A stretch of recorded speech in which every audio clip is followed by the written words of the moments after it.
Alô? Tem alguém aí? Será que vocês são como eu, que perdem o sono pensando no mercado cervejeiro? Por que as cervejarias seguem fazendo Reis e IPA tudo igual? Qual é o tamanho do mercado cervejeiro artesanal no Brasil? Quantas cervejarias ciganas tem no país? Dos estúdios da Pint Network, eu sou Ludmila Almeida, mais conhecida como Hipacondríaca. E o Surra de Lúpulo de hoje, no segundo episódio da série Refrescos, a gente resolveu juntar alguns temas mais quentes do momento. E nem todos serão confortáveis, porque a gente aqui não tá aqui para fazer carinho. Vocês não, Brasil! A gente vai falar do frenesi do Festival Degusta e o reencontro com uma galera que tava meio sumida, até da discussão que muita gente evita da moderação versus alcoolismo e quanto o mercado de bebidas ainda normaliza relações complicadas com o álcool. E no meio disso tudo, também tem uma pergunta que tá cada vez mais difícil de ignorar. A cerveja sem álcool é só uma tendência ou será que ela é a nova New England IPA do mercado, né? Fica a dica aí para também os donos de bar e tal, que também, assim, me incomoda muito quando uma opção não alcoólica, tipo uma limonada com gengibre, custa R$32. Aí eu falo, você tá de sacanagem também. São muitas indústrias ali perdendo grana, a indústria cervejeira, a indústria de vinho ali tendo uma mudança considerável ali na forma de consumo e tendo que se adaptar. Só que esse discurso assim, essa geração não consome, eu acho meio complicado, né? Porque se a gente olha, por exemplo, ali os números de RTD, esses drinks prontos, você vê um aumento de consumo. Não é que ela não consuma, então, o álcool, ela consome de uma forma diferente. Da gente que trabalha na área, que eu acho que falta muito autocuidado. Então, eu fui criada na grande indústria, né, que tem um controle muito maior dos avaliadores. E aí, o que acontece? Quando a gente vai em fábricas menores, não todas, obviamente, no oba-oba. Então, não existe gestão sensorial na maior parte das fábricas. É praticamente inexistente. As pessoas falam de análise sensorial como ir na boca do tanque, pegar uma amostra, degustar e liberar o tanque. E tem outras implicações de análise de dados que não é o foco aqui. Mas, claro que não tem um cuidado com o degustador. Isso é fato. Eu acho que a partir de uns 3 anos para cá, a gente começou a entender esse hábito de consumo do álcool, né? A gente começou a falar sobre isso. Nós começamos a discutir. Pessoas que eram alcoólatras ou que não se sentiam alcoólatras começaram a dizer: eu sou alcoólatra, eu preciso melhorar nesse aspecto. As minhas convidadas para essa série, como vocês já sabem, são Carolina Oda, Chiara Barros, Daiane Pola, Madu Vitorino, agora sim completando a nossa bancada, quinta-feira, 9 de abril.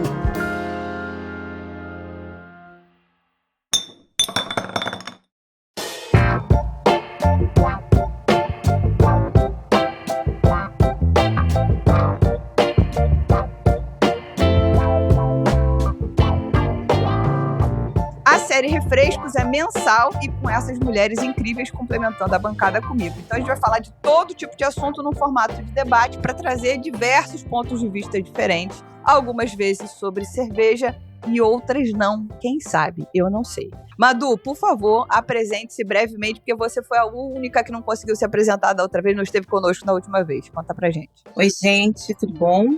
Sou Madu Vitorino. Atualmente, acho que mais mãe da Cora do que qualquer coisa. Mãe de um bebê de 8 meses. Inclusive, essa foi a razão de eu não ter conseguido ali estar presente no primeiro episódio, né? A gente alinha todos os astros, mas aí a criança pega uma virose. E foi isso. Mas, fora Mãe da Cora, eu sou farmacêutica. Atuei durante muitos anos ali com pesquisa em fermentação na academia. Foi assim que cheguei até a cerveja. Como muita gente deve saber, viver de pesquisa no Brasil não é algo simples. Então, eu escolhi algo muito mais fácil, que é migrar para a cerveja artesanal. Brincadeira. Muito mais. Trabalhei, acho que em quase toda a área ali da cerveja. Acho que eu gosto de pensar que cerveja é um ofício, né? Então, já trabalhei em área comercial, já trabalhei com cultura cervejeira, já trabalhei no marketing, já fiz bastante coisa por aí. E agora estou aqui com esse grupo de mulheres maravilhosas para conversar sobre cerveja e o que tiver ali mais no entorno. Acho que é isso. Perfeito. É isso, pessoal. Se você gosta do conteúdo que a gente faz aqui no Surra de Lúpulo, então considere ajudar esse projeto independente a continuar existindo. Você pode virar um mecenas através do link apoia.se/Surra de Lúpulo, ou ainda de forma absolutamente gratuita, você pode ajudar compartilhando esse episódio, avaliando o podcast com 5 estrelas. Não vai lá no Spotify dar 4 estrelas, não vai então. Mas dá 5 estrelas na sua plataforma de streaming preferida, porque pequenos gestos fazem o Surra de Lúpulo chegar mais longe. Bom, sem mais delongas, a gente tá com essa galera aqui doida pra falar. E eu ouvi de mais de um interlocutor sobre o Festival Degusta. Ouvi coisas positivas antes de qualquer coisa sobre o Festival Degusta e como é que esse momento de reencontro foi importante para o mercado, que vem, eu vou dizer, claudicando, sobretudo depois da pandemia, né? Então a gente teve na pandemia um momento bastante difícil para o mercado, enquanto para o comércio, enquanto cervejarias fechando, etc. E fora outras decepções adjacentes que a gente não precisa citar aqui e que reverberaram nesse grande concurso que acontece anualmente em Blumenau. E o Degusta talvez agora tenha começado a alinhar os astros para voltar a assumir o posto, né, desse lugar importante no mercado cervejeiro. Então eu queria que a Chiara, a pessoa que estava lá, vivenciou, experienciou esse momento, também julgou, trouxesse pra gente um pouco da percepção do que foi o Degusta aí pra gente começar esse papo. Chiara. Oi, gente, que bom estar de volta aqui com vocês. Eu fiquei muito animada. Eu sou uma pessoa que às vezes tem um pezinho atrás, né, com as coisas, mas eu fiquei muito animada com o Degusta esse ano. Eu acho que a gente tem ajustes a fazer, como sempre vai ter, né, nesses eventos, mas para quem participou o ano passado e foi esse ano, viu a evolução, a gente tinha em torno de 200 cervejarias, o nível de cervejas estava muito bom, muito diverso também, tinha muitas cervejarias que eu nunca nem tinha ouvido falar, então é uma expansão que a gente teve, eu acredito, de experiência sensorial em festivais de cerveja, porque a gente não costumava ter nos festivais, por exemplo, outras bebidas, a gente tinha a presença de outras bebidas lá, que foi muito legal também.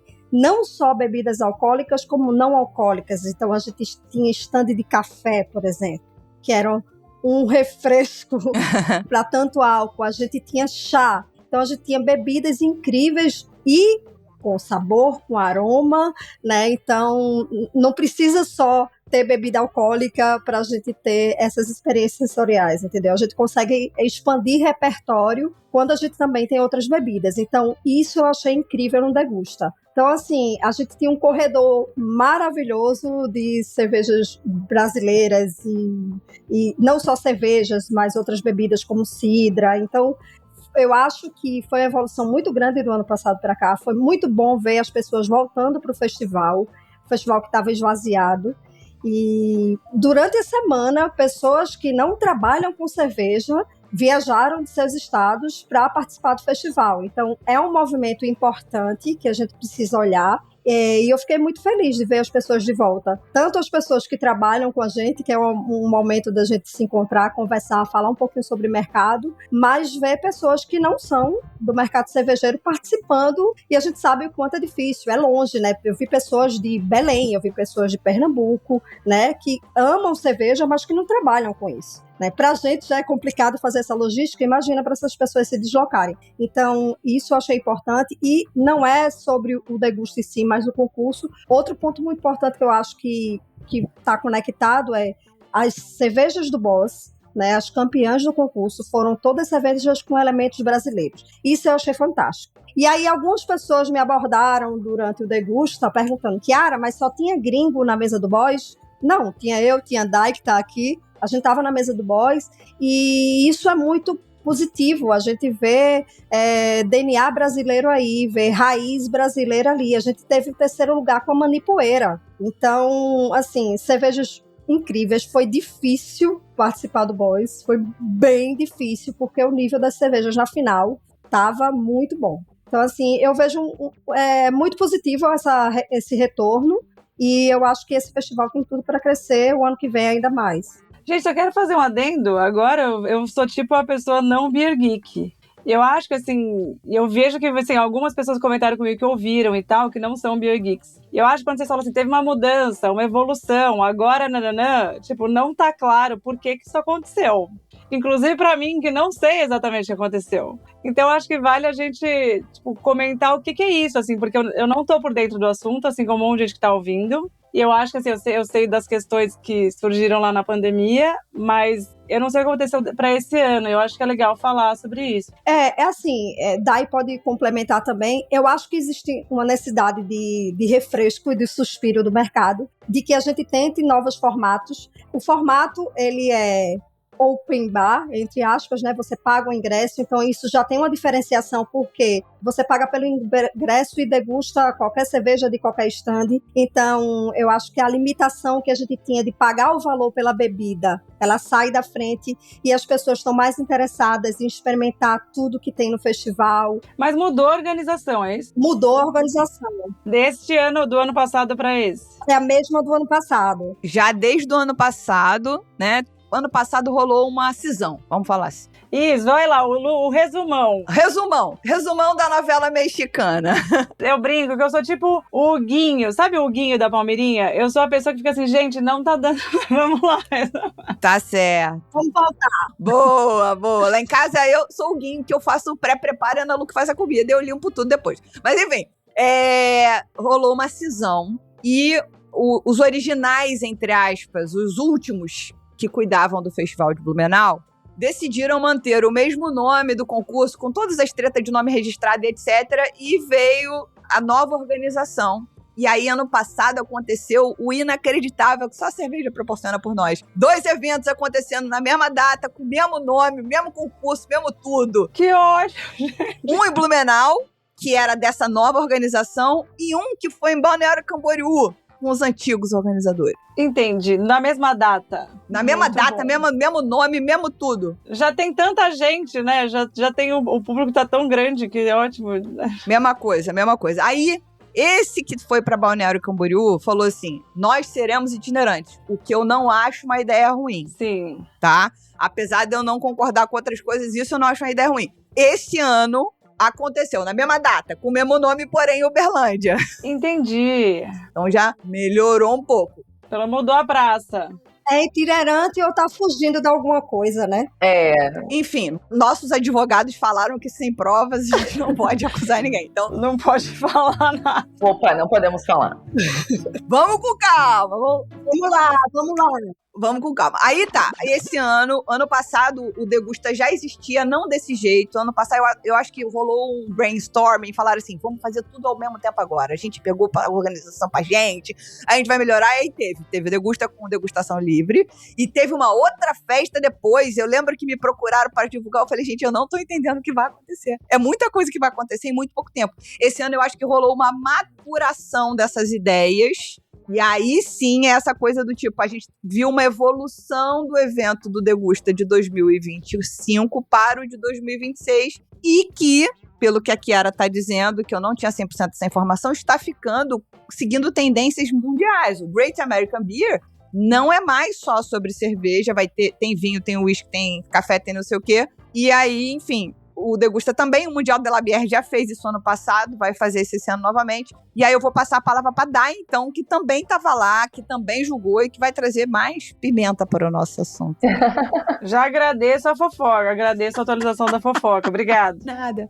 É sempre bom saber, né? Ficar por dentro das fofocas. Então, o que acontece, né? O Degusta, ele funciona ao mesmo tempo que o Festival Brasileiro. Eles fizeram 2 eventos. Eles fizeram um evento de degustação, que é o Degusta, para quem? Para quem gosta muito de cerveja, entende de cerveja, quer degustar a cerveja, né? Que era o que o pessoal sentia falta no festival. Muito barulho, música alta, não conseguia conversar com o cervejeiro, não conseguia entender aquilo, e acabava que toda essa questão de educação, de tentar educar, de tentar mostrar os seus estilos, não acontecia no festival, porque realmente era uma festa, e festa tem música alta, tem barulho, tem tudo. O Degusta não, o Degusta só é mais baixo, os cervejeiros estão lá a gente conversa nos estandes, o pessoal apresenta cervejas, você degusta mesmo, então você pode pedir que sirvam muito pouco, você bebe uma, bebe outra, conversa, troca. Então há todo esse caráter de educação e de troca, que eu acho que é super importante e que, na verdade, deveria ter acontecido há muitos anos atrás, né? E agora, finalmente, a gente está entrando nesse lado. Inclusive, seguindo como a Lud falou, modelo do Great American Beer Festival, que é assim, né? Você paga e você degusta. Os estandes são todos iguais, é tudo padrão, todos do mesmo tamanho. Inclusive, foi muito bacana, a Chiara comentou, que, por exemplo, o pessoal que faz a manipoeira, eles ficaram todos próximos. Os que trabalham com fermentação selvagem, então você ia de um estande para o outro degustando. Ah, essa tá assim, essa tá assado. Então isso foi muito legal. E muita gente se animou, gente que eu não encontrava no festival, sei lá, no festival, então eu tô falando do festival e do Degusta, né? Que eu não encontrava há 6, 7 anos em Blumenau. Então foi muito legal essa retomada e enxergar pessoas antigas do mercado, todo mundo com essa sensação de esperança, aquele coração quentinho, porque o festival, por muitos anos, foi o termômetro de como seria o ano, né? A gente começava o ano com o festival, com o concurso e com o festival, e depois disso a gente falava, poxa, as coisas agora vão acontecer, e eu acho que essa sensação voltou. Gente, eu lembro que eu só mexi em carta de cerveja depois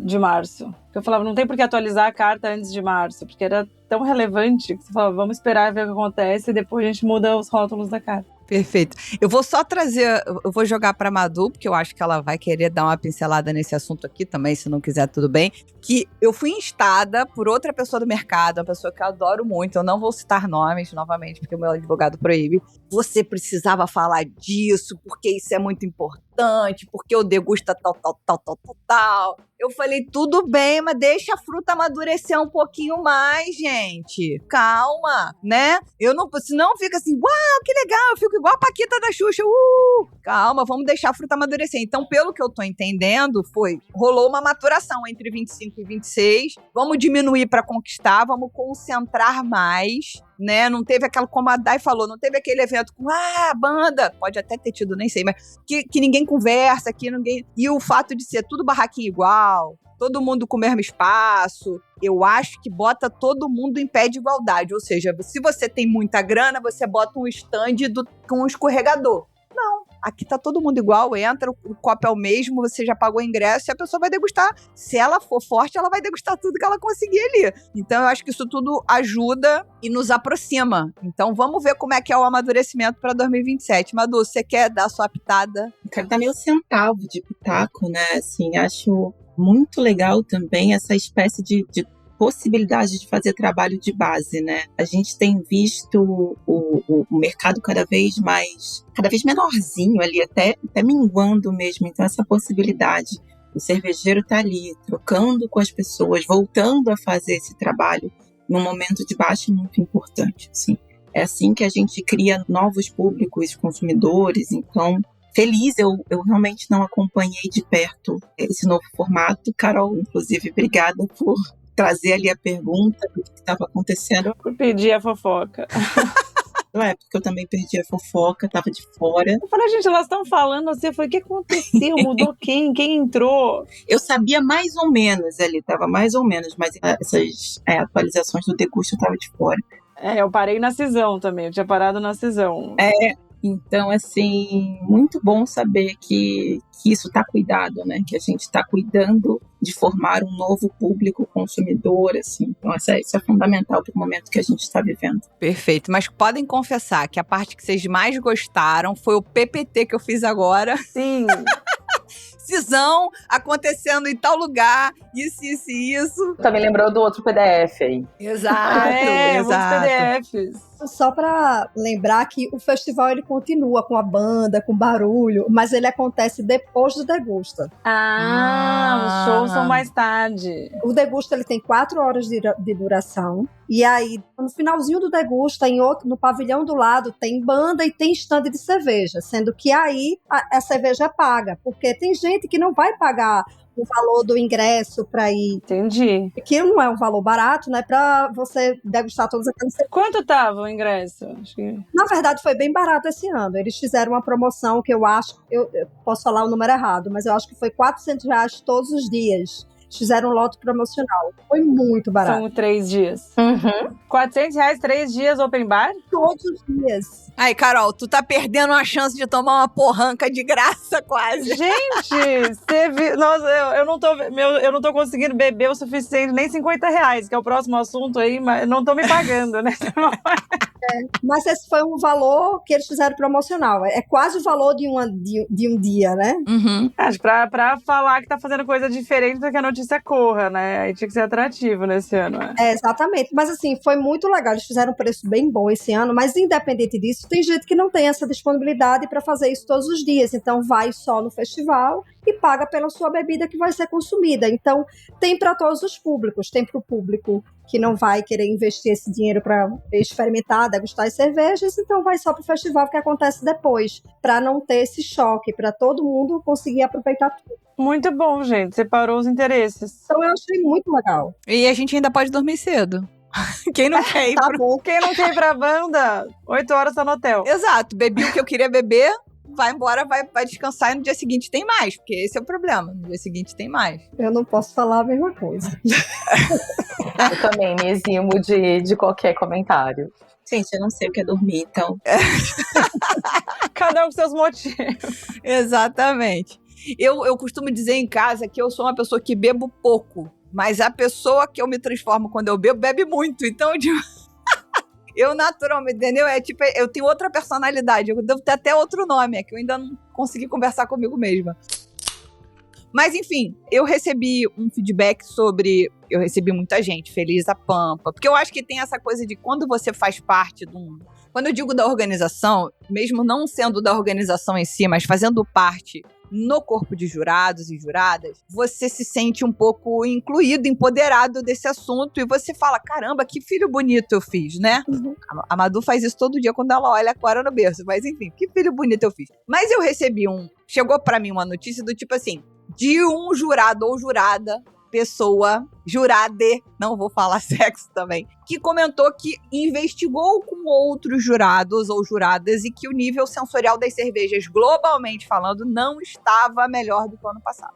Pode ser que a mesa do boss tenha sido incrível, porém, as regulares não estavam essa coisa toda. O que vocês gostariam de agregar? Dai. Eu posso falar porque comentamos muito sobre isso, né? O que eu posso falar? O que eu senti? Eu senti que ano passado eu dei notas muito altas, mas eu acho que tinha muita coisa ruim também. Então a gente tem uma disparidade maior, entende? Tipo assim, a gente tem várias cervejas que tem notas mais baixas, de repente vem uma muito boa, a gente acaba pontuando mais alto, né?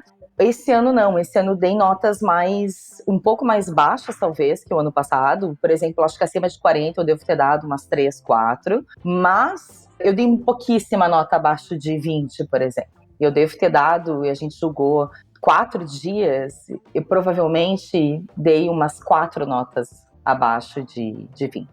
Então eu acho que a qualidade, sim, estava muito boa. Eu não peguei cervejas com grandes defeitos sensoriais, eu acho que isso é super importante de destacar. E na conversa com os outros juízes foi a mesma coisa, e algumas pessoas realmente pontuaram isso, né, em relação ao ano passado. Mas do meu ponto de vista foi isso, eu achei que as cervejas estavam num padrão melhor esse ano. Perfeito. Eu também acho. Eu acho que não tinha, como o Dai falou, nada muito discrepante, como a gente via antigamente. E não é para estar mesmo, né? A gente já está numa maturidade do mercado que não é para estar pegando defeitos assim na cerveja. Mas, lógico, existiam alguns estilos que a gente tinha um nível mais baixo das amostras. É fato, claro que tinha. E em outros estilos, o nível estava melhor. Então, isso acontece em todos os concursos e sempre vai acontecer. Tem gente, sempre vai ter cervejaria começando, sempre vai ter gente testando, enviando para ter um feedback. Então, isso é natural que aconteça. Realmente, a mesa do Boys, ela estava incrível. Não tinha uma cerveja na mesa do Boys que a gente falasse... E eram 120 cervejas. Uhum, perfeito. 120. Então, assim, pelo Boys, a gente tem como avaliar que realmente tinham cervejas muito boas no concurso. Mas, lógico, que de 3 mil a quase 3 mil amostras, é óbvio que a gente vai estar desnivelado. E principalmente porque Porque as pessoas estão se readequando, a gente está vendo um movimento diferente no mercado. Lógico que a pandemia já faz um tempo, a gente não pode ficar se escorando na pandemia para colocar isso como um problema. Mas é aquela conversa que eu já tive contigo, Lude. A gente passa por um processo de profissionalização do setor e que a gente precisa urgentemente investir em qualidade nas cervejarias para que a gente tenha uma homogeneidade das cervejas. E a gente tem um padrão que se repita todos os anos. Então, assim, é isso que as cervejarias têm que investir agora. Isso aí a gente já sabe. Então, é óbvio que em qualquer concurso vai ter cervejas muito boas e cervejas que não vão estar legais. Mas aí o concurso é uma coisa e o degusta... Não, com certeza, com certeza. Isso são provocações que eu sou obrigada a fazer, tá, gente? Eu sou a pessoa que tem que provocar isso, senão o papo não fica com pimenta. Mas tá certo. Né? Temos que provocar isso. E você falou de padrão, homogeneidade. Eu acho que dava um refresco inteiro a gente falar sobre... Eu vou falar e ninguém vai poder complementar. Um programa inteiro sobre cervejas que vão para concurso que nunca vão para prateleira. Vamos mudar de assunto agora. Ok, guarda essa, aguarda o próximo episódio. Vamos guardar essa, vamos todo mundo pensar um pouco sobre isso, tá? Porque a gente aqui dentro da Pint Network tá criando um dashboard, que eu nem sei se eu podia falar, mas vou falar, o Henrique briga comigo depois, que a gente tá querendo colocar os resultados dos concursos nacionais, só dos nacionais e dos grandões. E a gente vai olhar lá quem são as maiores vencedoras e tal, não sei o que. Seria lindo se as organizações oferecessem pra gente informações de quantas amostras por cervejaria. Enfim, isso tudo é papo. Todo mundo tá falando que é LGPD. Mas, enfim, vamos lá. Eu ia jogar uma assim, que às vezes isso daí dá informação sobre o faturamento do concurso, né? Pois é, menina.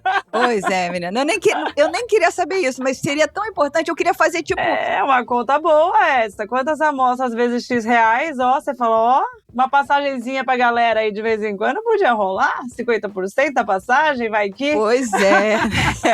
Pois é, mas assim, a minha preocupação era assim, eu queria que a gente conseguisse identificar, olha, essa cervejaria ganhou prêmio em todos os, 4 ou 5 maiores concursos nacionais. Beleza. Qual essa cervejaria que ganhou aqui? Essa cerveja que ganhou nesse estilo, pouquíssimo inscrito, tá em alguma prateleira? Foi vendido 100 litros de chopp, que seja no brewpub? Isso era importante, para falar de padronização, homogeneidade, mas enfim. Isso fiquem na cabeça de vocês pra gente conversar sobre isso depois. A gente acabou de entrar no papo de cerveja sem álcool e esse é um momento importante para falar do nosso patrocinador, que é a Pineapple. A Pineapple, que é um grupo multinacional com 90 anos de experiência em fermentação, e eles têm uma cepa desenvolvida especificamente para low e no alcohol. E não é gambiarra, não. É uma pesquisa e muita seleção genética para chegar à levedura que fermenta a maltose. Resultado? Teor baixo de verdade, perfil neutro, sem fenólico e sem aquele gosto de mosto que ninguém gosta. As cervejarias já entenderam a importância de oferecer opções de baixo teor alcoólico, se querem jogar sério nesse segmento. Bom, a Pineapple é a parceira certa e ainda conta com um portfólio abrangente para atender todas as necessidades da cervejaria. Acesse o Instagram pineapple.ingredientes para conhecer todos os produtos que eles oferecem.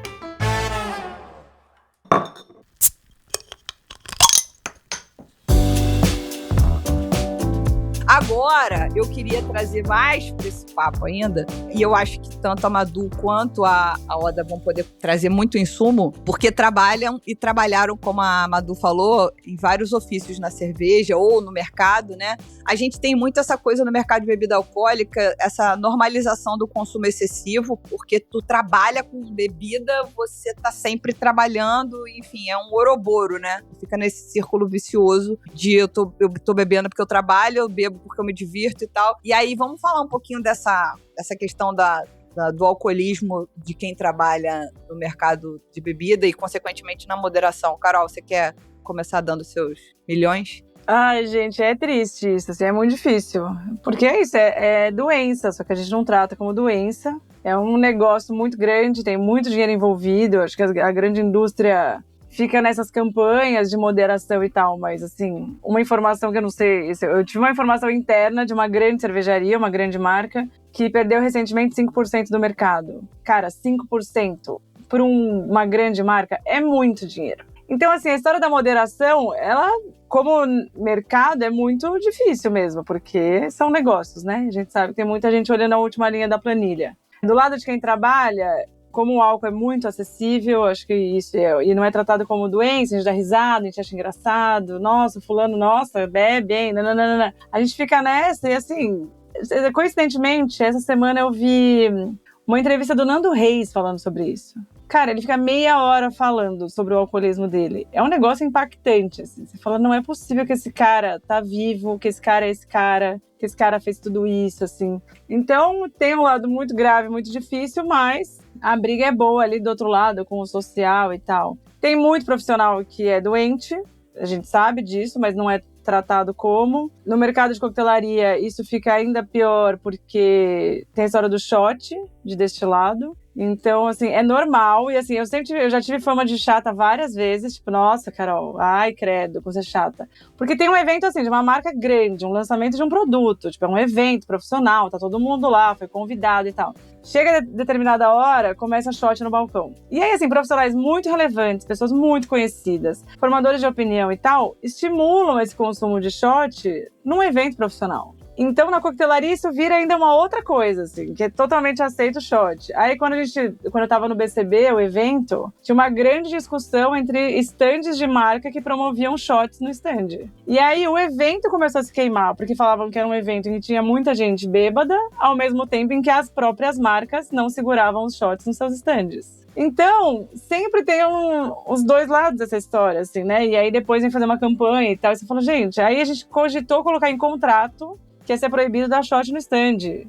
Chega nesse nível, sabe? Pra você proteger a imagem do evento.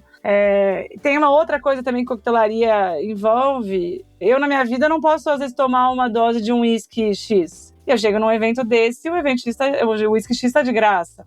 Então tem uma questão de acesso também. Eu preciso aproveitar o acesso a isso. Então, gente, são tantas camadas nessa história de consumo de álcool, mas eu nunca vi tanta gente bebendo pouco, bebendo menos. Eu, particularmente, assim, acho que eu nunca bebi tão pouco na minha vida. Eu não bebo em casa. Eu acho que tem a ver também, claro, com o momento de... Tem gente que discute isso, que fala, as novas gerações estão bebendo pouco, tem gente que fala que é mentira, que é uma questão financeira também. A partir do momento em que um chopp às vezes custa 30 e um drink custa 50. Então também tem esse lado de beber menos, né?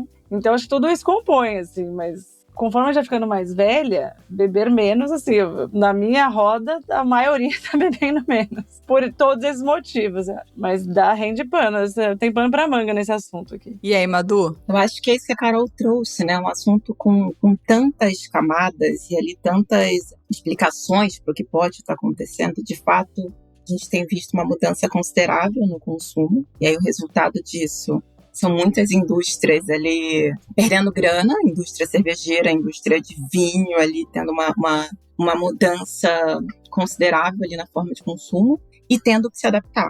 Só que esse discurso assim, essa geração não consome, eu acho meio complicado, né? Porque se a gente olha, por exemplo, ali os números de RTD, esses drinks prontos, você vê um aumento de consumo. Não é que ela não consuma, então, o álcool, ela consome de uma forma diferente. E conforme e o que vem se trazendo ali em pesquisas tipo Kantar, que consome em ocasiões diferentes, né? Por exemplo, essa coisa da cervejinha que a gente sentava num bar no meio da semana para encontrar os amigos e tomava sem pensar muito, parece que não está acontecendo muito. Eles consomem de uma forma muito mais intencional do que a gente. E, ao mesmo tempo, tem esse fator de idade, que a gente não está ficando mais jovem, né? Então, não suporta uma quantidade tão grande de bebida. Tem também popularização desses medicamentos para emagrecer, que a galera chama de canetinha. Então, se a gente parar também para olhar ali, o aumento desse uso desses medicamentos é um fator que estão apontando que tem relação com o consumo de álcool. Tem tantas possibilidades ali para a gente olhar que eu acho que a gente poderia aqui passar o dia falando sobre isso. E pessoalmente, assim, eu tenho um caso de alcoolismo muito próximo na família, né? E a gente sabe que é uma doença que tem fator genético. Então, o meu consumo sempre foi ali, como eu quero continuar fazendo isso que eu faço por muito tempo, e sempre foi um consumo vigiado, muito atento, muito preocupado. E eu acho que as pessoas estão cada vez mais nesse lugar também de se se observarem muito, de observar a sua forma de consumo, de fazer de forma mais intencional. Acho que é isso, assim. Tem muita coisa acontecendo nessa questão do sem álcool. Eu vou trazer algumas informações aqui. Eu participei de um evento que era para falar sobre criar um território para uma marca nova de uma cervejaria grande, não grandíssima, a grande. Essa é a informação que eu vou dar. E eles dizem que ponto percentual em crescimento ou decréscimo significa 1 bilhão. Então, se você fala que uma cervejaria tem 11% do mercado premium, ela tem 11 bilhões, digamos assim. Então, se essa cervejaria que a Carol citou perdeu 5 pontos, ela perdeu 5 bi, que é muito dinheiro para qualquer pessoa. Nós e eles que são os gigantes. Essa é a primeira coisa. Acho que perdeu 5% do volume, acho que é 5% do volume de produção, entendeu? Volume de venda. Ah, tá, não é de... Não... Mas que seja, não é share do mercado, Volume de produção ou volume de venda? Não é de share, né, no caso. Tipo, o que eu digo é isso, eu não sei exatamente se é em valor, mas assim, caiu 5%. Entendi. Uma grande marca. Eu acho que tem alguns pontos que a Madu também trouxe e que a gente deveria pensar que quando a gente fala em redução de consumos, somos aqui 5 mulheres, estamos mais ou menos na mesma faixa de idade, globalmente falando, acho que a Madu é mais nova, e aí a gente está falando de todo mundo que tem condição de consumir aquilo que gostaria de consumir, minimamente, o produto médio, financeiramente falando. Então eu acho que existe uma redução de consumo pela idade, ou por instrução, por saúde, etc., mas existem outros dados que vão vir de outros estratos sociais que não vão falar de redução de consumo, que vão falar até de aumento ou de manutenção de consumo, porque isso está diretamente ligado a um lazer, a um entorpecimento e etc. E aí a gente tem que falar, caneta. A caneta está sim reduzindo, as canetas emagrecedoras estão sim reduzindo e mexendo com o consumo de várias coisas. Inclusive tem restaurantes falando que estão mudando o tamanho dos pratos, dos cardápios por conta disso. E a gente não falou nem triscou na maior ladra do dinheiro do brasileiro, quiçá do morador do mundo, que é a Beth. E não é a Faria. São as... Nossa, gente, ainda tem essa camadinha aí. Exatamente. Então, assim, se a pessoa não tem dinheiro, né? Se ela tá tentando emagrecer com a caneta e ainda tem alguém da família que tá gastando todo o salário na Beth, não sobra grana pra cerveja ou pra qualquer outra bebida mesmo, né?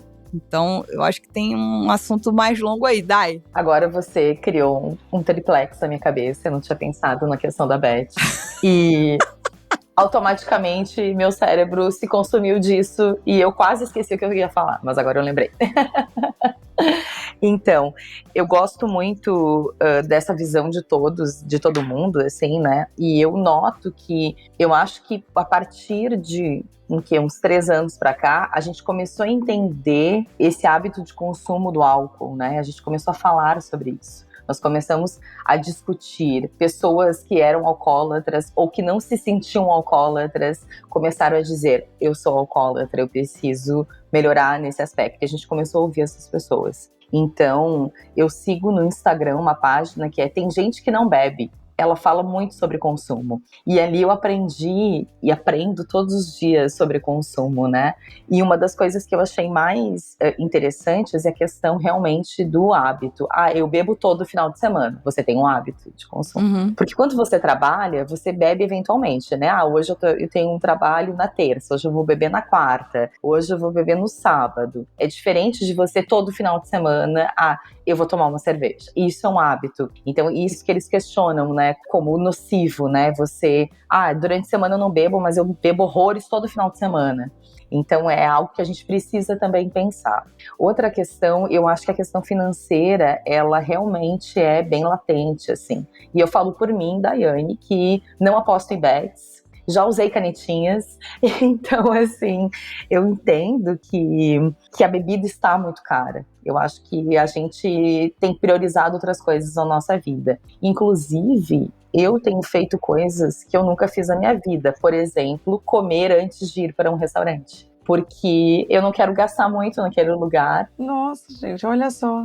Eu penso assim, poxa, mas eu não vou gastar R$500 naquele restaurante. Então eu vou, me alimento, como alguma coisa e não chego lá com a fome que eu teria normalmente. Ao mesmo tempo, eu não bebo da forma que eu bebia anteriormente, porque o objetivo é não gastar tanto naquele local. Porque realmente as coisas estão mais caras. Então, eu falo por experiência própria. né? Eu tenho feito isso, eu tenho bebido menos também, com certeza. Quase não bebo em casa, mas os lugares que eu costumava frequentar toda semana, por exemplo, eu tenho ido uma vez por mês. Então, o impacto é gigante, se a gente for pensar, né? No bar aqui perto de casa, o meu bar, eu vou uma vez por mês. O bar que eu ia toda semana, às vezes mais de uma vez por semana. E eu sou uma pessoa, imagina, né? Todo mundo reproduzindo isso. Por isso que é importante essa diversidade de opções. Então, ter opções sem álcool. Várias vezes eu vou beber, eles fazem uma Catarina Sour sem álcool, deliciosa. Ah, tá ali no cardápio, normalmente é o que eu peço. Então, é importante ter opções para que as pessoas continuem indo aos lugares e continuem frequentando, independente de mudança de hábito. Eu agora tô cheia de coisa na cabeça. Eu ia falar uma coisa e vocês ficam falando, já tenho vontade de falar sobre cada assunto, mas eu não vou me atrapalhar. Eu vou voltar um pouquinho, esse gancho de Dai foi ótimo, mas eu vou voltar um pouquinho para a questão do profissional, da gente que trabalha na área, que eu acho que falta muito autocuidado, né? Então, eu fui criada na grande indústria, né? Que tem um controle muito maior dos avaliadores. E aí, o que acontece? A gente sente, quando a gente vai em fábricas menores, que a gente ainda trabalha não todos, obviamente, no oba-oba. Então, não existe gestão sensorial na maior parte das fábricas. É praticamente inexistente. As pessoas falam de análise sensorial como ir na boca do tanque, pegar uma amostra, degustar e liberar o tanque. E tem outras implicações de análise de dados que não é o foco aqui. Mas, claro que não tem um cuidado com o degustador. Isso é fato. Então, assim, eu sempre tive, e aí mantenho até hoje, porque eu fui educada dessa forma, e tento fazer isso nas empresas que eu trabalho. A gente tem que ter um controle de saúde do degustador. Se ele não está apto, ele não tem que degustar. E quando eu falo do controle de saúde, não é só com exame clínico, não. É com exame psicológico também. Então, quando eu trabalhava na grande indústria, a gente passava por essa avaliação psicológica e fazia exames periódicos, assim como todo mundo faz dentro da fábrica para a sua função. Esse degustar, fazer uma análise sensorial faz parte do meu trabalho, faz parte da minha função, eu tenho que estar apta para isso. E isso é uma coisa que em pouquíssimas fábricas menores, né, a gente vê. E isso é fundamental. Lógico, o principal para a saúde da pessoa que está fazendo a análise, mas também para a saúde financeira da empresa, né? E outras questões, como acidente de trabalho, como processos, como várias coisas que podem acontecer. Então, isso eu vejo muito pouco acontecendo. E sempre que eu falo, parece que é uma bobagem, que área muito chata, quer implantar coisa, eu vou gastar dinheiro fazendo exame. Vai gastar muito mais quando alguém lhe colocar na justiça e você ter que pagar uma indenização bem pequenininha para essa pessoa. Então, assim, existem muitos cuidados que a gente tem que ter, que eu não vejo acontecendo. E aí, quem é autônomo tem que se cuidar também. Quando a gente pensa nos sommeliers que estão fazendo evento e tal, esse cuidado tem que existir e aí tem que partir de cada um, né? Perfeito. É só um adendo. Vamos voltar para a conversa que estava boa. Eu sempre tenho que pesar o clima. Ah, não, perfeito. Não, imagina. Não, só queria complementar. Quando a Dai contou isso de comer ir pro restaurante, eu falei, nossa, não nossa pela atitude dela, mas nossa, porque eu que tô do lado dos negócios, fica todo mundo achando que é a canetinha. Nossa, caiu venda de entrada, caiu venda de não sei o que lá, nossa, porque é caneta, nossa, porque tem isso tudo nos Estados Unidos, quantos milhões a indústria vai perder por causa da canetinha e tal. E aqui a gente trouxe isso, mas quando ela falou, eu falei, nossa, gente, é realmente um ponto. Você não quer deixar de ir, mas você também não...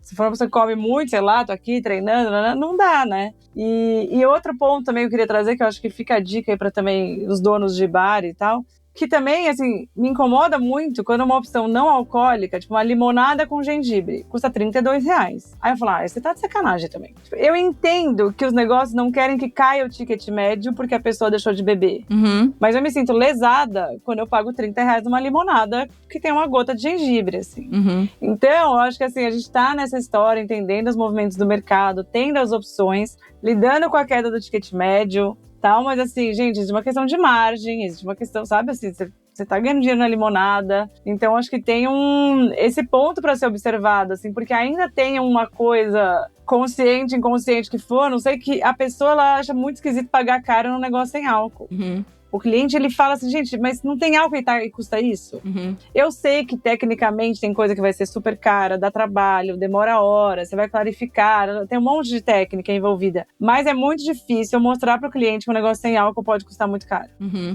E aí tem a opção, porém, no lado financeiro isso não resolve. O cliente às vezes entende que tem até uma coisa a menos, né? Tem um produto a menos, e como eu estou pagando caro com isso? Ele entende ali a técnica por trás, que muitas vezes é até mais caro produzir. Por exemplo, uma cerveja sem álcool, zero álcool, é um processo que é dificílimo, que poucas cervejarias têm acesso ao maquinário, mas é difícil do cliente entender, né, que como assim eu vou pagar mais caro ou vou pagar tão caro quanto? Sim. Acho que é um processo de adaptação de todo mundo. Perfeito. A Dai falou sobre a Ana Carolina do Tem Gente Que Não Bebe. A gente já falou com ela aqui no Surra de Lúpulo. Programaço, ela é ótima, trouxe reflexões importantíssimas. E a história brevíssima dela foi: resolveu ficar 1 ano sem beber pra entender como é que ia funcionar. Ela falou, não teve aquela coisa do melhorou com 3 meses. Foi difícil o tempo inteiro. E depois, quando foi pra voltar, ela falou, eu tenho que voltar muito pé ante pé. Será que se eu voltar, eu vou voltar tudo igual? Enfim, então ela divide um pouco a experiência dela no perfil, de como evoluiu, como ela tá agora. E o próximo programa desse daqui, eu já vou dar o teaser, que conecta com profissionais do álcool. Trabalham com álcool e que se viram em situações complicadas, como a Chiara trouxe pra gente aqui, como a Carol também falou de evento que tem shot de bebida, que é um programa também para falar sobre moderação, de um outro perfil chamado Movimento Zero, que é comandado pela Mariana Guterres. Ela era executiva de venda de grandes empresas importadoras de whisky, prosecco, escambau, e ela falou, cara, eu bebia todo dia, porque todo dia tinha evento, e no dia que eu não queria beber, fica assim, não vou beber, não. Como assim você não vai beber? Como assim você não vai brindar? Então tem essa pressão também, e ela também teve que refazer esse pensamento, decidir, olhar de novo, se descobrir quem era ela sem o álcool, depois de trabalhar 13 anos na indústria do álcool, né? Então, tem muito debate por aí. E eu acho que agora, pra gente ir caminhando pro nosso próximo assunto, que é a bebida sem álcool, a cerveja sem álcool, o vinho sem álcool, whatever sem álcool, e essa percepção de valor que é importante que o consumidor entenda do lado dele, como a Madu começou explicando, mas que também do dono do bar, da restaurante, da cervejaria entenda do lado de cá como é que faz para você contar essa história sabendo que todo mundo tá com o bolso furado, seja da caneta, seja da Bet, seja da inflação que não foi corrigida no seu salário, seja de um monte de coisa. Então, assim, primeiro vamos falar de cerveja. Como é que vocês estão vendo o mercado da cerveja artesanal / mainstreaming lidando com a cerveja sem álcool? Quem quer pular nesse tema? Acho que o que eu sei das grandes é que eu acho que um movimento curioso é que elas começaram a fazer contrato de exclusividade com cerveja sem álcool. Achei isso bom, bem curioso. E assim, do que eu lembro, eu acho que assim, por exemplo, Heineken Zero já vende mais do que Corona com álcool no Brasil. Sabe, umas coisas assim. Tipo, o volume é realmente muito, muito grande. Então eu acho que a história de entrar nas negociações com sem álcool, eu acho isso... Assim, eu acho que isso é quando mostra que não é tendência. Falo, gente, a tendência já foi, a gente já tá na vida real do negócio mesmo. Eu queria fazer um adendo só ao que a Carol falou, que a Heineken Zero, ela tá aparecendo em tantos lugares. Por exemplo, o centro de Florianópolis tá cheio de ombrelone de Heineken Zero. Tipo, nos bares tradicionais, os botecos tradicionais, tá cheio de evento, geladeira exclusiva. Então, assim, eles estão realmente... E boteco, né? A gente não tá falando de bares, né, com público específico. É boteco, que vai todo mundo. Então, eu vejo e eu sinto que realmente não é tendência. Então, a gente consegue enxergar já em vários lugares. Como anteriormente seria da Heineken, o Ombrelone, agora é da Zero. E acho que lançou uma cerveja nova, né? Triple Zero. A Ultimate 00 da Fight, que é sem álcool, sem açúcar, sem não sei o que, sem caloria. Exatamente, assim. E é isso que a Carol trouxe, né? Já passou desse lugar de tendência, já tá algo consolidado. A rua também fala muito, a gente vê esses materiais de ativação e tudo mais. Mas é isso, você tá vendo ainda um passo na frente, né? Deixou de ser só a versão ali, a Zero como uma versão do produto original sem álcool, já tem um passo ali a mais, sem álcool, sem caloria, sem açúcar, sem sei lá o quê. Assim, acho que já tá em outro lugar, né? Nossa, fui dar busca nisso aí, gente. Chocada com esse negócio. Zero álcool, zero açúcar, zero caloria. É água com... Água. Calma. Não vou falar assim dela. Chiara, dá teu depoimento. Tô curiosa. Aí que tá. É muita coisa para falar sobre isso, sobre sem álcool. Falando de cervejaria artesanal, a gente tem um desafio tecnológico para isso, né? Então, tem gente que já está aprendendo o caminho, encontrar algumas leveduras que tem um perfil sensorial ok, que a cerveja está encaminhando, mas a gente ainda não tem uma repetibilidade, de novo, a história do padrão. Beleza, a gente entende que a gente está se reorganizando para isso. Mas tem outra coisa que a gente precisa trabalhar. Na minha opinião, eu até escrevi sobre bebida não alcoólica para o guia, falando exatamente sobre isso. Qual é o perfil sensorial dessa bebida? Essa bebida, ela não é uma versão da bebida original. Ela pode ficar muito próxima, principalmente nas grandes cervejarias, falando de cerveja, mas a gente tem que entender que o álcool é um componente importante no buquê da bebida, tá? Então, a gente pode falar de complexidade aromática, que é um solvente para os outros compostos aromáticos. A gente pode falar que o álcool ele vai trazer percepção de corpo, ele vai trazer percepção de aquecimento, e isso faz parte da experiência sensorial. Não tem como a gente dizer que é exatamente a mesma bebida, não é. Então, eu acho que, de repente, a gente tem que ter uma outra estratégia, falando para as cervejarias artesanais, e pensar que produto que a gente quer. Porque aí o que acontece? Eu acho que existe... Eu conversei muito sobre isso no concurso, quando a gente estava avaliando cerveja sem álcool. As cervejas que eu degustei sem álcool, elas não estavam cervejas ruins. E eu sentia que, às vezes, os próprios jurados estavam discutindo, não, mas está faltando corpo, mas está faltando... Sim, gente, vai faltar. Mas aí o que é que a gente vai fazer? Ou para ajustar, porque a gente pode fazer isso com outras técnicas, com hidrocoloide, com várias coisas que a gente não vai discutir aqui, técnica de produção, mas também mudar a nossa cabeça do perfil da cerveja sem álcool que a gente quer. Não é uma cerveja sem corpo, sem sabor. Não é isso que eu estou falando, mas é parar de comparar com o estilo original, que tem álcool, e o álcool tem uma presença importante na bebida, não é só para embriagar as pessoas, não é essa a função do álcool na bebida, né? Então, assim, isso é uma coisa muito importante, que a gente tem que se reeducar como profissional da área, entender qual é o perfil dessas bebidas que a gente quer, tá? Para a gente poder redesenhar esses novos produtos que estão chegando, principalmente para a cerveja artesanal. Então, eu sinto que a gente tem uma expectativa, e o consumidor também tem essa expectativa. Então, a gente tem que se reeducar, entender qual é o nosso produto, porque eu acho que nem a gente está entendendo que cerveja é essa que a gente está fazendo. A gente está esperando uma cerveja igual, e não é. Acabou, não é. E reeducar o consumidor também em relação a isso. Tem que reeducar ele para ver que ele vai ter uma nova experiência sensorial diferente da que ele tem com outro produto, e pronto. É isso. E isso acontece para cerveja, isso acontece para os não alcoólicos, para chá, para vegano, menina, que fica lá vendendo um negócio tipo bolinho de bacalhau vegano. Falo, não é, gente. É outra coisa. Aí o que acontece? Você podia ter uma experiência maravilhosa, porque o bolinho é bom, mas na sua cabeça você vai ficar sempre comparando com o bacalhau. Não precisa. Comparando com exato. Sabe? Então eu acho que isso é uma coisa que a gente precisa trabalhar muito. Perfeito. Eu acho que você trouxe um ponto muito bom, Chiara, e eu recebi uma informação. Gente, vocês veem que eu sou a fofoqueira geral da parada, né? Que as pessoas vêm falar comigo, Brasil, não tem jeito. Me conta essas fofocas, pelo amor de Deus. Bem, a pessoa mais bem informada. Eu não sei de nada. Bom, mas, gente, eu tô na frente de 2 podcasts, que é o Surra e o Plantão. Ainda sou sócia do Braçagem. Ainda a gente tá agora com o Bloco do Catuai. Eu tenho que saber das coisas, gente. Se eu não souber das coisas, eu tô fazendo a minha profissão errada. Tá certo. Mas olha só, vamos lá. Quem é que mudou o jogo, pra fazer bem chat GPT? Quem é que mudou o jogo na cerveja sem álcool no Brasil? A Heineken, vocês vão me perdoar, que trouxe uma cerveja parecida com a cerveja que ela entregava originalmente. Porque ela precisava pegar e falar pro público assim, sabe esse lugar de conforto? Você não gosta de repetir a cerveja? Você não gosta de Heineken? Bebe isso, você vai gostar. E aí, quem decidiu isso? O marketing. O marketing deles falou assim, ó, é pra lançar uma cerveja sem álcool? É pra lançar uma cerveja que o nosso público vai gostar. E aí isso causou um burburinho, tal. Então, na grande cervejaria, quem decide qual vai ser o sabor, se esse sabor vai ser igual ou se é diferente, é o marketing. Aí a Chiara trouxe um ponto muito importante. A cerveja artesanal não deveria produzir, eu tenho uma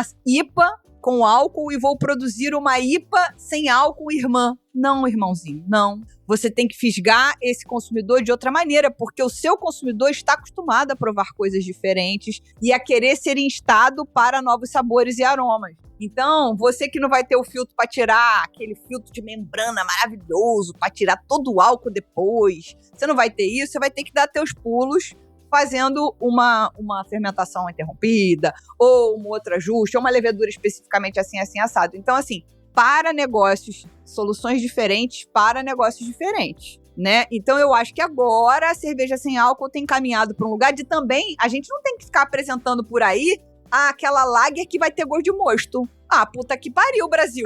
Porque aí não vende, cacete. Né? Mas eu acho que é isso que a gente tá esbarrando. Né? Me ajuda a te ajudar.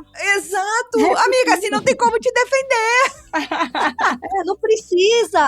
É verdade. Ninguém quer isso, né? Ninguém vai querer provar um negócio desses. Ai, minha gente, a gente brigou esse tempo todinho. A criatividade do cervejeiro. Porque, então coloca a criatividade agora e para de querer ficar copiando assim. E fazendo um gancho com o começo da nossa conversa, isso passa também pelos concursos, né? Porque ter uma categoria de bebida não alcoólica num concurso, sendo que o pessoal tá produzindo um monte de coisas diferentes, também não dá. Então agora já o concurso ele pode ser precursor nisso, né? De ajudar cervejarias a mudarem esse padrão e enxergarem a cerveja não alcoólica de outra forma. Então é super importante. Exatamente. Eu voltei para casa com a cabeça desse tamanho do concurso e aí eu escrevo tem uma coluna no guia, eu já tenho uns 2, 3 textos assim encaminhados, né? Eu cheguei e disse, vou mudar tudo. Eu tenho que falar sobre isso, porque a gente que estava ali no concurso, os juízes estavam em dúvida, estavam pensando sobre essa história do perfil sensorial das bebidas sem álcool. Se a gente tá assim, paranoia,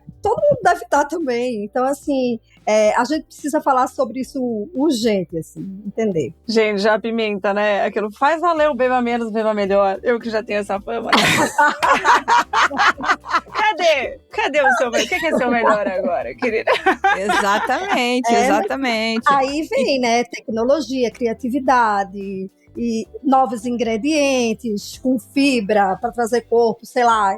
Enfim, tem 1000 possibilidades aí de coisas que a gente pode fazer para dar uma identidade para essas bebidas que seja uma experiência incrível para a pessoa que está consumindo. Porque só quem bebe bebida sem álcool, vou falar no geral, não é só quem está dirigindo, né? Tem lactantes que querem ter uma boa experiência com aquela bebida. E tem o abstêmio. Tem gente que não quer beber só porque não quer beber.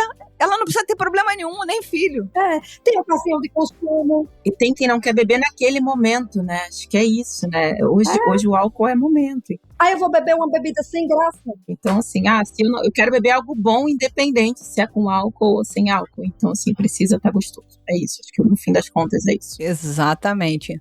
Eu acho que existe oportunidade para a indústria para esse segmento, tendência, entre aspas, que para mim já não é mais tendência, é realidade. Por isso que eu fiz a brincadeira. Será que não é a nova New England IPA do mercado? A cerveja sem álcool, bem feita, bem executada, que entrega tudo. Será que ela não é? Então, eu falo aqui, eu fico tirando coisa do meu sovaco, vai que acontece daqui a uns anos eu volto nesse lugar. Mas é assim, faz de conta que eu tenho um mini brewpub e eu sou uma cervejaria que só produz cerveja sem álcool. Eu não ia pasteurizar minha cerveja. Eu ia fazer um controle bizarro com Chiara Barros e falar assim, Chiara, vem cá, como é que eu não pasteurizo essa bodega? Não, Lud, você tem que fazer bed pequeno, botar em barril pequeno para rodar rápido, para ela não refermentar no barril, para ser super fresca, para não ter gosto de mosto. Vamos usar fruta, vamos usar café, vamos usar o escambau A4. Mas se você quiser, você vai num bar que você toma uma cerveja fresca. Aí tem que pensar, como é que eu sirvo para ter estabilidade de espuma? Porque eu quero a experiência inteira. Eu imagino que quem beba tequila sem álcool, quem beba uísque sem álcool, vinho sem álcool, queira a experiência inteira de consumir aquilo que conhece com outro sabor. O que eu quero dizer é que, via de regra, a pessoa busca aquilo que ela conhece, né? Então eu tô indo buscar uma cerveja que tem uma espuma bonitona, que tem alguma coisa de corpo. Mas tá bom, não tem um álcool. Agora, temos uma maravilhosa brasileira que está na Bélgica, em Leuven, que está lá pesquisando com os bambambãs, Bianca Tellini, que também já esteve aqui nesse podcast recente para contar da pesquisa que eles estão estudando o gosto, que é para fazer a coisa de trás para frente, do tipo assim, o que você gosta mais, para poder equalizar aqui? coisa de gente de maluca, tá? Esse cientista da cabeça de Bianca e Chiara e Madu, gente doida. Eu não tenho essa... Eu só quero que chegue cerveja boa. E a Bélgica, as pessoas estão fazendo o tal do Zeba Stride, que é tipo beber uma com álcool e uma sem álcool. Então eu chego lá, pede uma carmeleia com álcool, outra sem álcool, e os velhos, principalmente os velhos, estão adorando.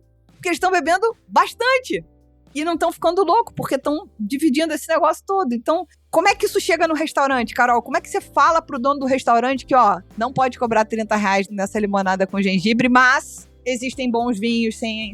Porque é a percepção de valor. Se chega uma garrafona de vinho sem álcool na mesa e ela é gostosa, ele pode cobrar um preço mais caro, concorda? Mas ainda isso na realidade do público, acho que é mais difícil. Assim, é mais difícil a gente falar, o cliente acaba falando, né? Tem que ter demanda pra isso. Esses dias eu tomei um produto novo, que é um espumante de chá sem álcool. E aí? Lindo, garrafa linda, uma pegada japonesa, assim, e tal, mas é isso, custa R$150, assim, né? Então, é um baita de um trabalho até você ter a demanda. Eu acho que a grande indústria ajuda, porque assim, quem tem grana é a grande indústria. A grande indústria estimula as coisas. E aí o cliente começa a demandar do restaurante, e aí ele começa a fazer também, sabe? Acho que tem que ser esse caminho. E por isso que eu tô super otimista, porque assim, quem perdeu 5% do mercado vai inventar um monte de coisa pra recuperar os 5%. Porque é tudo sobre dinheiro no final pra grande indústria, né? Então assim, quando a Heineken lançou e fez a grande virada do mercado, já sabia, né, que não pode perder faturamento, já não pode. Acho que eles demitiram não sei quantos recentemente aí, tá? 6 mil. Exato, demitiram 6 mil pessoas. Então eu tô super otimista. E aí o pequenininho que não tem grana pra pesquisa, não tem grana pra desenvolvimento e tal, ou às vezes até pra que a gente vê em restaurante, às vezes não analisa nem o ranking de vendas. Tem um monte de cliente que a gente vai que a pessoa nunca olhou um ranking de vendas pra falar, seu público tá te mostrando o que ele tá consumindo aqui. Só que no dia a dia da operação ele é engolido e você nem vê isso. Então eu acho que a informação vai chegando às vezes de fora e ela vira realidade a hora que fica evidente no seu cliente, assim. E acho que a margem aí é uma questão de... Também é muito posicionamento, assim. Essa história do chá que eu falei, eu acho puxado pagar R$150 num fermentado... Não é nem fermentado, é um espumante de chá, mas pelo que eu entendi não fermenta. Eu acho puxado, mas assim, é um posicionamento de luxo. Então a hora que eu olho o Instagram e eu olho os influenciadores que estão postando e tal, a pessoa chutou no luxo. Então eu não tenho como falar que tá caro, porque o marketing dela tá atrelado a isso. Né? Então eu acho que tem essa história, assim, o seu drink sem álcool vai custar R$30, não serve ele no copo americano, de que custa 5. Faz uma apresentação diferente, põe num copo diferente, né? E aí eu acho que você vai tendo esse jogo. Então não é sobre o preço final, é sobre o custo-benefício, que o cliente vai sacar ali, né? Então eu acho que tem essa... É difícil falar sem saber qual é o posicionamento da marca, resumindo. Perfeito.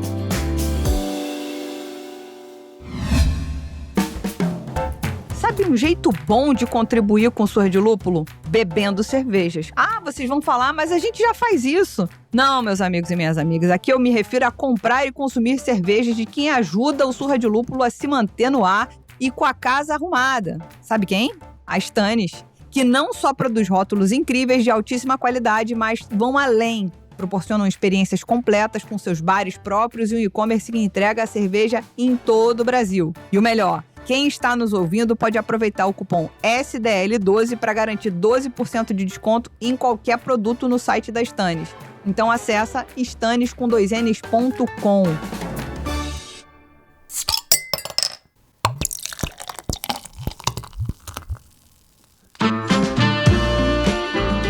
Alguém mais quer agregar nesse tema que a gente podia fazer uns 33 programas sobre isso, tá, gente? Ah, gente, tem uma coisa que eu acho que eu vou jogar que daí a gente pode ter para coisas futuras, que é essa coisa comportamental. Que também tem essa história que a OMS está falando, né, do estudo da solidão. Uhum.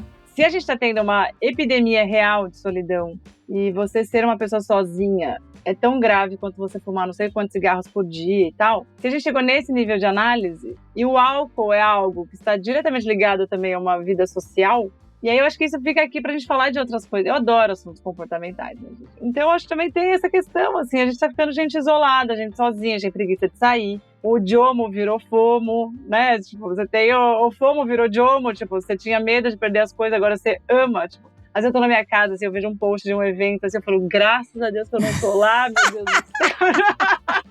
Então eu acho que tem isso também. Eu acho que a gente pode trazer mais assuntos comportamentais, assim, que acho que é reflexo de uma dinâmica social, assim, todos esses pontos aí. E você falou agora sobre... Eu vou dar uma olhada no estudo da solidão. A OMS está aqui se debatendo com a história do não tem consumo seguro de álcool, né? Antes tinha aquela coisa de 2 doses para homem, 1 para mulher, que eram 2, na base da cerveja, 2 latinhas, na base do uísque, destilado tanto. Aí agora eles estão falando que não tem mais. Eu também acho perigosa a demonização, tá? Porque vamos ter em mente uma coisa que alguém já falou aqui, que eu já não me lembro quem, se eu não me engano, foi a Dai. Não, foi a Madu falou do RTD, que é o Ready to Drink, né? Os drinks prontos. E o over-diagnóstico agora. Então as pessoas não estão deixando de se entorpecer. Elas estão se entorpecendo com outras coisas. Porque elas talvez estejam sozinhas, sim, e mais deprimidas. E aí a gente tá falando de uma onda de...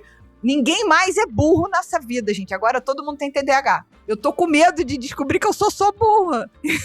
E a gente nem falou sobre essas bebidas adaptógenas, né? Que são para melhorar o humor, Vocês já viram sobre isso? Aí, eu não tinha nem ouvido falar. Agora um triplex novo na minha cabeça. Tem um sem álcool que ele desperta sensações, assim. Tipo, ele te dá um barato sem servir álcool. Exatamente. É o que mexe no GABA, no tal do GABA. Pode ser.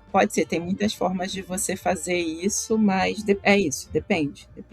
E como é que é o nome mesmo? Bebidas comportamentais, é isso, Madu? Só pra anotar aqui. Eles chamam de mood drinks. Mas tem coisa também que a galera coloca 10 centavos de camomila e diz que poder relaxar. Adoro a pessoa da produção. Ai, gente. Que bom, que é pelo menos com camomila, que tá estudado, tá tudo certo. Preguiça dessas alegações, viu? Cuidado não, pra não levar uma multa nesse rotulagem. 10 centavos de camomila, poder relaxante. Me poupe. Muito bom.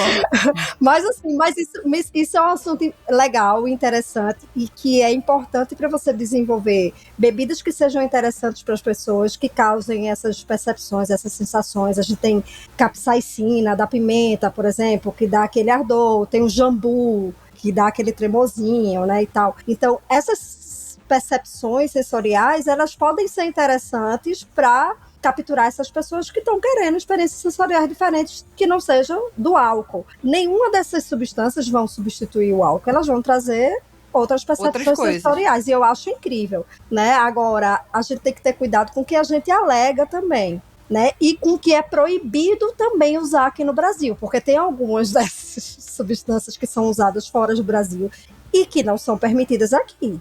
Algumas substâncias alucinógenas e por aí vai. Eu não vou nem falar para não dar ideia. E aí, assim, a gente tem que ter cuidado para não ir nesse caminho perigoso. Então, assim, a gente tem, por exemplo, uso de terpeno, que a gente já faz muito na cerveja, que aromas que lembra maconha. Ok, a gente sabe que não tem ali, né? E nem vai dar barato nenhum. Uhum. Mas aí, quando a gente for comunicar isso com o consumidor, a gente também tem que ter cuidado. Sim. De estar prometendo coisas que a gente não vai cumprir e também não levar um processinho e ter que tirar o produto do mercado. Porque já aconteceu com cervejaria, que não fez essa alegação, mas tinha uma folhinha no rótulo e tinha hemp no nome, teve que mudar o nome e mudar o rótulo, tá? E pagar uma multinha. Então, assim, são coisas que quando a gente vai... Eita, de novo, eu sempre chata, né? Tem os assuntos regulatórios que a gente tem que pensar, né? Não adianta fazer um produto incrível que treme a boca, que não sei o quê. Aí você faz um monte de alegação que não pode ser feita,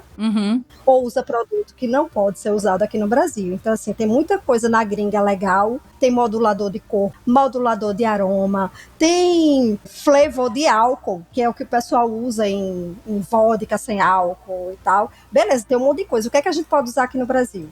A gente tem que ter cuidado com isso também. Mas, enfim, é um mundo. É um mundo. Legal. E aí, vocês querem completar mais alguma coisa para a gente encerrar e dar um laçarote bonito, vermelho, no nosso segundo episódio do Refrescos? Alguém mais quer jump aqui? Bebida sem álcool não precisa ser uma bebida sem graça. O Chiara entregando tudo no final desse episódio. Eu queria agradecer mais uma vez a presença de cada uma de vocês. Foi lindo! A gente que agradece. Foi maravilhoso. Pô, agora com a formação às 5, o poder. Mas, essa história de mood drinks e o estudo da solidão, falar de comportamento, vocês podem contar que vai rolar isso por aqui. E se você chegou até aqui, ouviu a gente até aqui, lembre-se de participar conosco nas nossas redes sociais, @Sorridilúpulo no Instagram e no TikTok. Tem sugestão de pauta, assunto, manda pra gente no e-mail, contato@sorridilúpulo.com.br. É isso, pessoal. Pra elas e até mês que vem. Pra vocês, até semana que vem.